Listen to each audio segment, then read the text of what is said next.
So I have a question about just, it seems like, and correct me if I'm wrong, within the coffee shop, you kind of have, and it may be different for the locations like you talked about, but you kind of have two different businesses. I mean, here at the campus, you have kind of more your atmosphere, where you got people coming in, they may get a couple cups of coffee and they're here for 4 hours, but you've also got the drive-through window where people are coming up and they're on the go.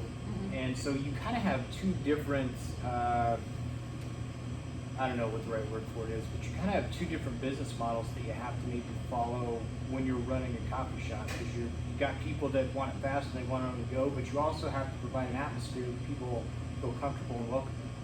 Exactly, and I think that that's why the two stores do complement each other. But people are always surprised to learn that we do 70% of our entire business out of the drive-through. So the drive-through has always been very important to us, because exactly the point that you make. And we love the culture of people coming in here. I don't mind people coming in and buying a cup of coffee and sitting for 4 hours.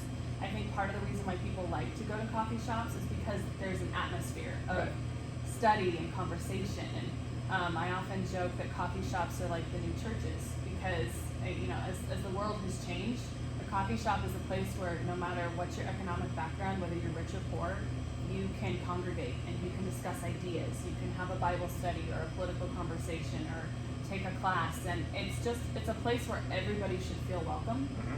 And this store does that. I also do believe in helping economically depressed areas.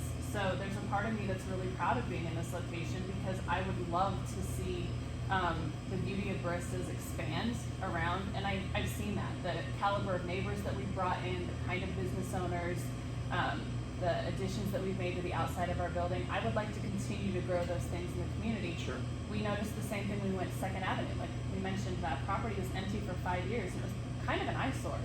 And now it pops and it has all those flowers, and we watched as our neighbors, the car wash completely redid all of that. And I didn't know a car wash could look pretty, but it does now. Yeah, absolutely. Yeah. We watched as all those abandoned houses across from us got torn down. I like to think that when Baristas moves in, we improve the area around us, and we want to keep doing that and giving back. So 2nd Avenue is definitely great for tourism. A lot of people coming off the interstate stop at that store. It's a really good base to promote Kearney, and we're constantly doing that, telling people about other great businesses that they should go to lunch to or go shopping to.